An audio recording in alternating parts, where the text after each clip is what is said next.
السلام علیکم ورحمۃ اللہ وبرکاتہ۔ امید ہے تمام حاضرین اور سامعین صحت اور ایمان کی بہترین حالت میں ہوں گے۔ نبی کریم صلی اللہ علیہ وآلہ وسلم بطور ماہر نفسیات، آج الحمدللہ چوتھا دن ہے اور ہم اس انٹروڈکشن پڑھنے کے بعد آج فیئر کمپلیکس کو دیکھیں گے۔ آدھا ہم کل دیکھ چکے ہیں، خوف اور ڈر قرآن کی روشنی میں۔ آج دیکھیں گے حدیث ہمیں کیا بتاتی ہے، حدیث ہمیں کیا دیتی ہے ہمارے خوف سے لڑنے کے لیے، مضبوطی کے لیے۔ شروع کرتے ہیں۔ رب اشرح لی صدری ویسر لی امری واحلل عقدۃ من لسانی یفقہوا قولی ربی زدنی علما۔ نبی کریم صلی اللہ علیہ وآلہ وسلم بطور ماہر نفسیات، اس کا ٹاپک ہے خوف اور ڈر، فیئر کمپلیکس۔ قرآن کے لینس سے دیکھنے کے بعد آج کا ہمارا سب ٹاپک ہے خوف کی ماہیت کا اصولی علاج۔ جب خطرہ سامنے نظر آئے اور فرار کی کوئی صورت موجود نہ ہو تو صحیح خوف پیدا ہوتا ہے۔ خطرہ اس سے پیدا ہونے والی دہشت عمر، حالت اور وقت کے ساتھ بدلتی رہتی ہے۔ چھوٹی عمر کے بچوں کو ہر نئی اور نامانوس چیز سے ڈر لگتا ہے، اور یہ ضروری نہیں کہ تمام بچے ایک ہی چیز سے ڈریں۔ گھر میں ایک ڈراؤنی فلم چل رہی تھی۔ ایک صاحب گھر کے بچوں کو ڈرانے کے لیے یہ فلم خاص طور پر لے کر آئے تھے۔ ایک 4 سالہ بچہ اپنی 6 سالہ بہن کو بتانے لگا کہ تم یہ فلم نہ دیکھو کہ یہ بھوت رات کو تمہیں ڈرانے کے لیے آئیں گے، جبکہ اس کے اپنے رد عمل سے ڈرنے والی کسی بات کا کوئی اظہار نہ تھا۔ 8 سال کی عمر کے بعد ڈرانے والی چیزوں کی نوعیت بدل جاتی ہے۔ بعض بچے زیادہ دیر تک خیالی کرداروں سے ڈرتے رہتے ہیں، مگر ان کے ساتھ ساتھ مشکل ڈر کی چیزیں جیسے کہ بلندی کا ڈر، اندھیرے کا ڈر، تنہائی کا ڈر، سفر کے خاص سواریوں کا ڈر، فوبیاز کی صورت میں مستقل حیثیت اختیار کر لیتا ہے۔ آج کل یہ فوبیاز کے نام سے بہت مشہور ہے۔ Phobia, a form of anxiety disorder characterized by excessive and persistent fear of objects and situations that do not carry any real threat۔ یعنی کہ فوبیا کمزوری نہیں بلکہ دماغ کا ایک اوور ری ایکشن ہوتا ہے۔ فوبیا حقیقت سے زیادہ بڑا بن جاتا ہے اور انسان کی زندگی کو محدود کر دیتا ہے۔ فیئر کمپلیکس کا باعث بنتا ہے، یعنی کہ یہ فوبیا خوف کی ایک قسم ہے۔ آگے بڑھنے سے پہلے ہم نے کل دیکھا تھا فیئر کی abbreviated form, like false evidence appearing real, یعنی کہ اس چیز کا خوف ہونا، اس چیز سے ڈر لگنا جو حقیقت میں شاید ہوتی بھی نہیں۔ سب سے پہلے ٹراما ہوتا ہے۔ ٹراما سے انسان انزائٹی کی طرف اور پھر ڈپریشن کی طرف جاتا ہے، پھر وہ ڈپریشن اس کا روگ بن جاتا ہے، اور پھر اس کا گلٹ، اور پھر اس کا خوف، اور سب سے آخر میں غصہ اور ریج۔ یعنی کہ شروعات ہوتی ہے ٹراما سے، اور اس ٹراما کا علاج رب تعالیٰ نے سورہ ملک کی آیت میں بتایا ہے کہ وہ ٹراما جہاں ہوتا ہے تمہارے صدور میں، اور رب تعالیٰ تمہارے صدور کے تمام حالات سے واقف ہے۔ اللہ تعالیٰ جانتا ہے کہ ہمارے صدور کے اندر کیا چل رہا ہے، کیسے چل رہا ہے، کس بارے میں چل رہا ہے، کیا ہمارے خوف ہیں، کیا خدشات ہیں۔ جہاں سے ٹراما جنریٹ ہوتا ہے، تو اگر مومن کا ایمان پکا ہو اور اگر اس آیت کو وہ حقیقتاً سمجھ لے تو ہر رات سورہ ملک پڑھنے کا ہمیں حکم ہے، اور ہر رات سورہ ملک کی آیت ہمارے ٹراما کو ڈپریشن تک جانے ہی نہ دے۔ امریکہ میں ایک صاحب 2 سال تک بلندی کے خوف کا علاج کرواتے رہے۔ شفایاب ہونے پر اپنے معالج کی ہدایت کے مطابق روز کوٹھے کے سے نیچے دیکھ کر اپنا سبق دہرانے لگے۔ میں اوپر دیکھتا ہوں، میں نیچے دیکھتا ہوں، مگر مجھے کوئی ڈر نہیں لگتا۔ تیسری مرتبہ سبق پڑھتے ہوئے نیچے دیکھنے پر ان کو ایسا چکر آیا کہ 40ویں منزل سے نیچے گر کر ملک عدم ہو گئے۔ اچھے سمجھدار آدمی یہ شکایت کرتے سنے گئے ہیں کہ اگر وہ گھر میں اکیلے ہوں تو ان کو ڈر لگتا ہے۔ کسی کو شکایت ہے کہ اگر وہ اکیلے سفر پہ جائیں تو ان کو ڈر لگتا ہے۔ بلکہ ایسے مریض بھی دیکھے گئے ہیں جو 2-4 میل کی مسافت بھی اکیلے طے کرنے میں گھبراتے ہیں۔ جب ان سے پوچھا جاتا ہے کہ آپ سمجھدار ہیں، پڑھے لکھے ہیں، ذرا سوچ کے بتائیے کہ مال روڈ جیسی آباد سڑک سے گاڑی میں سمن آباد جانے میں آپ کو کس چیز سے اور کیا ڈر لگتا ہے؟ وہ سمجھا نہیں سکتے، مگر واضح علامات دکھا سکتے ہیں۔ چہرے پہ گھبراہٹ طاری، دل تیزی سے چل رہا ہے، ٹھنڈے پسینے دور سے بھی دیکھے جا سکتے ہیں۔ ان لوگوں کے ساتھ اگر کوئی 10 سال کا بچہ بھی ہونا تو ان کو اعتماد محسوس ہونے لگتا ہے اور ڈر ختم ہو جاتا ہے۔ قبر کا ڈر، وہاں کے اندھیرے اور کیڑے مکوڑے یقیناً دہشت کا باعث ہو سکتے ہیں، مگر یہ ایک مسئلہ ہے جس میں کسی کی کوئی کوشش کامیاب نہیں ہو سکتی۔ موت کا ڈر بھی ایک بنیادی حقیقت ہے، مگر ہوتا یہ ہے کہ اکثر حضرات اپنے آپ کو دہشت زدہ قرار دینے کے بجائے ڈر کی وجہ بیان کرتے ہیں۔ اکثر مریض بیمار ہونے یا شفا یابی سے مایوس ہونے کے بعد ڈاکٹروں سے تو درکنار اسپتالوں کے عملے کے سامنے ہاتھ جوڑتے ہیں، روتے ہیں کہ خدا کے واسطے مجھے بچا لو، میرے چھوٹے چھوٹے بچے ہیں، ان کا پرسان حال کوئی نہ ہوگا، بلک بلک کر مر جائیں گے، میں ان کو خاطر زندہ رہنا چاہتا ہوں۔ ان کیفیات کے مقابلے میں نفسیات کا پورا علم معذور اور بیکار ہے۔ یہ وہ مراحل ہیں جن سے گزرنے کے لیے ایمان، یقین اور اپنے عقائد پر اعتماد کی ضرورت ہے۔ اسلام کا بنیادی اصول ہے کہ بیماریوں سے شفا اللہ تعالیٰ کی مہربانی سے ہوتی ہے اور اس میں کسی معالج کا کوئی کمال نہیں۔ اس سے پہلے کہ ہم آگے چلیں، اگر آپ میں سے کوئی چاہے کہ کسی نے کسی کا کوئی عجیب سا فوبیا دیکھا ہو کہ جسے دیکھ کے ہمیں لگا ہو ارے یہ بھی کوئی ڈرنے کی چیز ہے، اچھا بھلا تونگر آدمی ہے اور ایسے ڈرتا ہے، تو آپ شیئر کر سکتے ہیں۔ جیسے اچھے بھلے آدمیوں کو عورتوں کو تو لگتا ہی ہے کاکروچ سے ڈر، کہتے ہیں نا میرے سامنے شیر آ جائے میں نہ ڈروں، پر کاکروچ سے مجھے ڈر لگتا ہے، لیکن اچھے بھلے آدمیوں کو بھی ہم نے کاکروچ سے ڈرتے ہوئے دیکھا ہے۔ اب آپ کے ذہن میں اگر کوئی ایسی اگزامپل ہے جو تھوڑی سی ویئرڈ ہے کہ انسان کسی بھی چیز سے ڈر سکتا ہے تو آپ شیئر کر سکتے ہیں۔ میری نند ہے، وہ بھی ایسی ہیں، میری ایج کی ہوگی تقریباً، تھوڑی سی مجھ سے چھوٹی ہیں، لیکن وہ کاکروچ سے اتنا ڈرتی ہیں کہ وہ نہیں دیکھ سکتی اس کو۔ اور میری بڑی بیٹی بھی بالکل ویسی ہے، کاکروچ نظر آتی نا وہ اس سائڈ پہ جاتی ہی نہیں ہے، جب تک اس کو مار کے وہاں سے اس کی لاش بھی نہ اٹھا لو نا تب تک وہ نہیں جاتی وہاں پہ۔ اچھا، اور میں اس کو یہی کہتی ہوں کہ تم اتنی بڑی ہو، کاکروچ چھوٹا سا اس پہ پاؤں رکھو وہ گیا بس، لیکن وہ کہتی ہے میں نہیں کر سکتی بالکل بھی۔ صحیح صحیح، نہیں ڈر سے لڑنا بھی بڑا جگر کا کام ہے، دل گردے کا کام ہے۔ یہ ایک کامن فوبیا ہے کاکروچ والا۔ اکثر لوگوں کو اونچائی سے بھی ڈر لگتا ہے، لیکن اونچائی بھی ہر کوئی اتنی اونچائی تو نہیں دیکھتا نا، تو یہ تو ایک کامن فوبیا ہے۔ کچھ چیزیں عمر کے ساتھ ٹھیک بھی ہو جاتی ہیں، اور مجھے لگتا ہے کہ شاید بچپن میں انسان کم ڈرتا ہے بنسبت بچوں کے۔ بچے بہت ساری چیزیں ایسی کر جاتے ہیں کہ ہم کہہ رہے ہیں ارے وہاں نہ جاؤ وہاں خطرہ ہے، لیکن بچہ کر جاتا ہے، بچہ نہیں ڈرتا۔ اور جب ہم بڑے ہوتے ہیں نا تو ہمارے خوف بڑھ جاتے ہیں، اور شاید اگر ہمارا ایمان مضبوط ہو تو ہمارے خوف کی نوعیت بدل سکتی ہے۔ ایمان کی مضبوطی ہمارے خوف پہ حاوی ہو سکتی ہے، کیونکہ جب اللہ پہ ایمان ہو تو سب سے بڑھ کے جو لوگوں کا ڈر ہے، سوسائٹی کا ڈر ہے، لوگ کیا کہیں گے، لوگ کیا سوچیں گے، لوگ کیا دیکھیں گے، یہ والا ڈر، اور بہت سارے ایسے ڈر، میں کیسی دکھ رہی ہوں، بہت سارے ایسے ڈر، یہ سارے ہمارے خود ساختہ ہیں، کیونکہ ہم نے اللہ کی نظر میں اچھا بننے کے بدلے لوگوں کی نظر میں اچھا بننا پہ فوقیت دی ہے۔ چلتے ہیں کتاب کی طرف۔ حضرت ابراہیم علیہ السلام نے اللہ تعالیٰ سے سوال کیا کہ بیماری کہاں سے آتی ہے؟ جواب ملا میری طرف سے۔ پھر پوچھا شفا کہاں سے آتی ہے؟ ارشاد ہوا میری طرف سے۔ تو کہنے لگا کہ جب بیماری اور شفا آپ کی طرف سے ہے تو پھر معالج کی ضرورت کیوں رہے؟ ارشاد باری ہوا کہ معالج وہ شخص ہے جس کے ذریعے اللہ کی مہربانی شفا کی صورت میں موصول ہوتی ہے۔ حضرت جابر بن عبداللہ روایت فرماتے ہیں کہ نبی کریم صلی اللہ علیہ وآلہ وسلم نے فرمایا اللہ تعالیٰ نے ایسی کوئی بیماری نہیں اتاری جس کی دوا اتاری نہ گئی ہو۔ جب دوائی کے اثرات مرض کی ماہیت کے مطابق ہو جاتے ہیں تو اللہ کے حکم سے شفا ہو جاتی ہے۔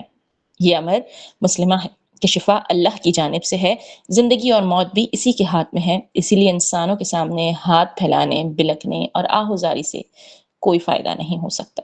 ایسے حالات میں نبی کریم صلی اللہ علیہ وآلہ وسلم نے دعا اور صدقے کا مشورہ دیا ہے۔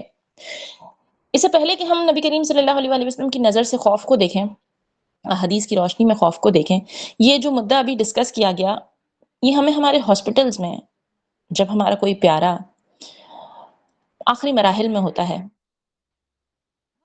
بہت واضح دکھتا ہے کہ ہمارا ایمان وہاں کمزور ہو جاتا ہے، ہم بس چاہتے ہیں کسی طرح سے وہ بچ جائے، لیکن ان میں کچھ لوگ پھر بھی ہوتے ہیں جو کہتے ہیں جو حکم ربی۔ اصل میں ہم جتنا پڑھتے ہیں، جتنا سیکھتے ہیں، اس کا عمل جب دکھتا ہے جب ہم کسی ایسی آزمائش سے گزرتے ہیں کہ ہمارا ایمان کس لیول پر ہے، جب ہمارا کوئی اپنا تکلیف میں ہو یا وہ ہم سے دور ہو رہا ہو، تب پتہ لگتا ہے کہ کیا میرے رب پہ بھروسہ اتنا مضبوط ہے جتنا مجھے لگتا تھا یا جتنا میں سوچتی تھی۔ اللہ تعالیٰ ہمارے ایمان کو مضبوطی عطا کرے۔ اللہ ہمارا تعلق اپنے رب کے ساتھ جو ہم بنانے کی کوشش کر رہے ہیں اس میں ہماری مدد فرمائے، کیونکہ رب کے علاوہ کوئی مدد نہیں کر سکتا۔ اللہ ہی ہے جو ہمیں راہ راست پہ رکھے گا اور ہماری مدد کرے گا کہ ہم اس صراط مستقیم پہ چلتے ہوئے اپنی منزل یعنی کہ اپنے رب تک پہنچ جائیں انشاءاللہ۔ نبی کریم صلی اللہ علیہ وآلہ وسلم اور خوف۔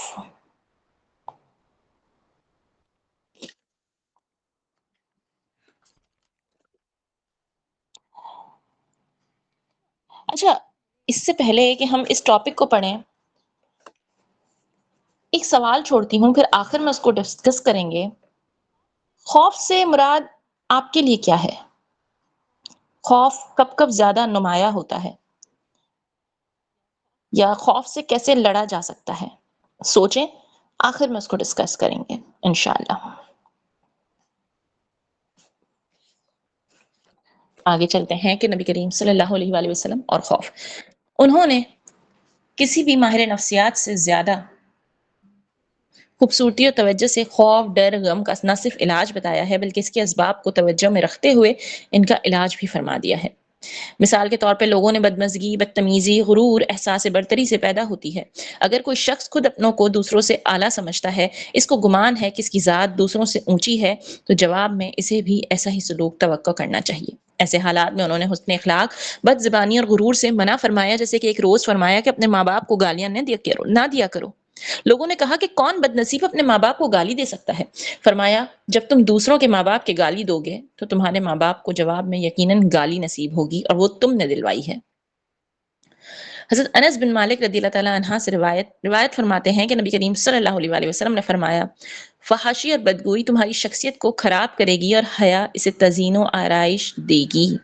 ابو ہریرہ رضی اللہ تعالیٰ عنہ روایت کرتے ہیں کہ سرکار نے فرمایا، نبی کریم صلی اللہ علیہ وآلہ وسلم، مومن کی میزان میں خوش خلقی سے زیادہ وزنی کوئی چیز نہ ہوگی، بلکہ وہ یہاں تک کہہ گئے کہ خوش خلقی کو اسلام کا نشان قرار دیا جب حضرت ابو موسیٰ اشعری رضی اللہ تعالیٰ عنہ کو روانہ فرمایا۔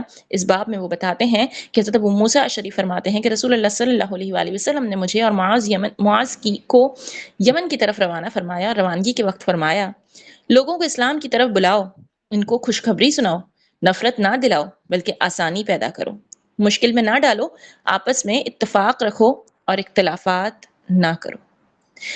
نبی کریم صلی اللہ علیہ وآلہ وسلم نے ابو موسیٰ اشعری اور معاذ کو جو الفاظ کہہ کے یمن کی طرف روانہ کیا تھا، کیا یہ الفاظ ہم پہ لاگو نہیں ہوتے؟ کیا آج حقیقتاً ہم اسلام کو اسی طریقے سے پیش کر رہے ہیں؟ اگر ہم کر رہے ہیں تو ملحدیت کی یہ بڑھتا ہوا ریشو پھر کیوں ہماری نسل اسلام سے دور ہو رہی ہے؟ اگر ہم اسلام کی صحیح تصویر آگے بڑھا رہے ہیں تو اسلام تو کہتا ہے کہ اسلام کی طرف لوگوں کو بلاؤ، خوشخبری سناؤ، نفرت نہ دلاؤ بلکہ آسانی پیدا کرو، مشکل میں نہ ڈالو، آپس میں اتفاق رکھو اور اختلافات نہ کرو۔ تو یہاں تو مسلمان خود ہی بٹا ہوا ہے، وہ آنے والے کو کس طرف لے کے آئے گا؟ یہ تمام باتیں خوف سے دور کرتی ہیں۔ حسن اخلاق کے نتیجے میں کسی بھی مصیبت کے وقت لوگوں کی ایک کثیر تعداد اس کی امداد پہ تیار ہوگی۔ ہاں جی، ایسا ہی ہے کہ کوئی شخص اگر محلے میں بہت اچھے اخلاق کا مالک ہے، ہر کسی کے ساتھ اچھا اخلاق رکھتا ہے، تو ہر کوئی مصیبت میں at least most of the peoples, کثیر تعداد اس کی مدد کے لیے تیار ہوگی، اس کے وقت پہ کھڑی رہے گی، اس کے دکھ میں اس کے ساتھی بنے گی۔ کرداریت انسانیت کا ایک اہم مسئلہ ہے۔ حضور اقدس نے اس کو صحیح نہج پہ چلانے کے بعد مسئلے کو براہ راست توجہ دی۔ حضرت ابو سعید خدری رضی اللہ تعالیٰ عنہ بیان کرتے ہیں، ایک روز حضور صلی اللہ علیہ وسلم مسجد میں دن کے وقت تشریف لائے تو ایک انصاری ابو امامہ کو دیکھا اور پوچھا کہ نماز کے وقت کے علاوہ تم کیسے آ گئے؟ انہوں نے جواب دیا، حضور قرضوں اور غموں نے پریشان کر کے یہاں لا بٹھا دیا ہے۔ نبی کریم صلی اللہ علیہ وسلم نے فرمایا کہ کیا میں تم کو ایک ایسی بات نہ بتاؤں جس سے اللہ تعالیٰ تمہارے غم نکال دے، تمہارے قرض بھی ادا ہو جائیں؟ کہنے لگے ضرور، ہر صبح اور شام یہ دعا پڑھا کرو، اللہم انی اعوذ بک من الہم والحزن واعوذ بک من العجز والکسل واعوذ بک من الجبن والبخل واعوذ بک من غلبۃ الدین وقہر الرجال۔ اے اللہ، میں تیری پناہ طلب کرتا ہوں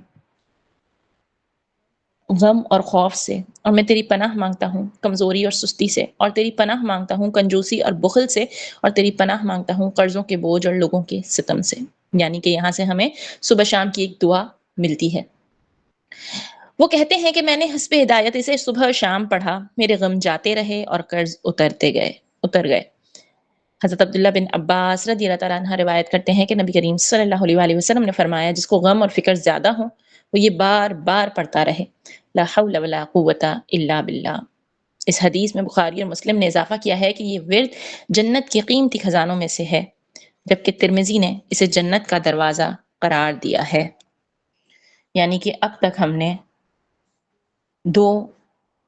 آج کے سیشن سے ہم نے اب تک 2 ذکر دیے ہیں، اور کل بھی ہمیں ملے تھے اللہم استر عوراتنا و آمن روعاتنا اور تلبینہ کا علاج، یہ دونوں کل ہم نے اٹھائے تھے یہاں سے، اور آج یہ 2 اور ابھی مزید آگے ہیں۔ حضرت ابو ہریرہ رضی اللہ تعالیٰ عنہ بتاتے ہیں کہ حضور کو جب کوئی غم یا خوف ہوتا تو آسمان کی طرف منہ اٹھا کر 3 مرتبہ پڑھتے، سبحان اللہ العظیم، سبحان اللہ العظیم، سبحان اللہ العظیم، اور دعا کے دوران یا حی یا قیوم بار بار پڑھتے، جبکہ ترمذی میں انس کی رضی اللہ تعالیٰ عنہ کی روایت کے مطابق اس کے ساتھ برحمتک استغیث کا اضافہ کرتے تھے۔ حضرت سعد بن ابی وقاص فرماتے ہیں کہ نبی کریم صلی اللہ علیہ وسلم نے فرمایا کہ میرے بھائی یونس نے مچھلی کے پیٹ میں اپنی رہائی کے لیے جو دعا پڑھی تھی وہ تمام مسلمانوں کے لیے ہے۔ رنج، خوف اور غم سے نکلنے کی بہترین ترکیب ہے لا الہ الا انت سبحانک انی کنت من الظالمین۔ ایک اور ذریعہ میں فرمایا گیا کہ میرے نزدیک غم کے مارے ہوئے انسانوں کے لیے اس سے عمدہ کوئی ترکیب نہیں، ترمذی۔ حضرت یونس علیہ السلام کی کہانی، جو مچھلی کے پیٹ میں تھے، اندھیروں کے اندر، طے درد ہے اندھیرا تھا، سمندر کا اندھیرا، مچھلی کے پیٹ کا اندھیرا، وہاں انہوں نے یہ دعا مانگی۔ آج اگر ہماری زندگی میں کبھی کوئی ایسا فیز آ جائے جب ہمیں ارد گرد اندھیرا محسوس ہو، تنہائی محسوس ہو، خوف محسوس ہو، تو یہ دعا ہمارے لیے بھی بہترین سہارا ہے رب سے جڑنے کا۔ اس زمن میں حضرت اسماء بنت امیس رضی اللہ تعالیٰ عنہ فرماتی ہیں کہ رسول اللہ صلی اللہ علیہ وسلم نے مجھ کو مخاطب کرتے ہوئے فرمایا، تمہیں میں 2 ایسے کلمے سکھا رہا ہوں جن کو غم اور فکر کے دوران پڑھو، اور وہ یہ ہیں، اللہ ربی لا اشرک بہ شیئا، اور یہ کلمات صبح و شام 7 مرتبہ پڑھے جائیں۔ مسند احمد بن جنبل میں مذکور ہے کہ نبی کریم صلی اللہ علیہ وسلم فرمایا کرتے تھے کہ غم، مصیبت اور خوف کو دور کرنے کے لیے نماز پڑھی جائے، کیونکہ اللہ تعالیٰ نے فرمایا مدد مانگا کرو صبر اور نماز کے ساتھ۔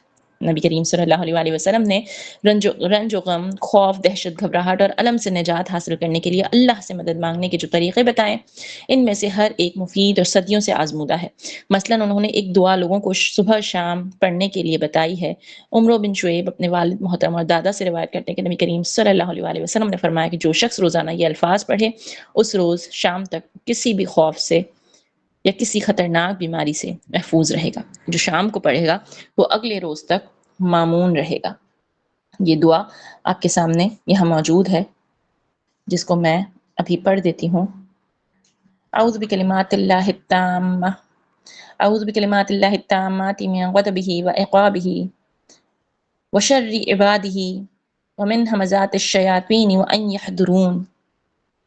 یہ دعا میں اللہ تعالیٰ کے مکمل کلمات کی پناہ میں آتا ہوں، اس کی ناراضگی اور اس کی سزا سے، اور اس کے بندوں کے شر اور شیطانوں کے وسوسہ ڈالنے، گناہوں کے ارتکاب پر ابھارنے اور اکسانے اور ان کے میرے پاس آنے سے اللہ کی پناہ مانگتا ہوں۔ یہ دعا حدیث شریف کے ہر مجموعے میں ملتی ہے۔ یہ 20 اصحابہ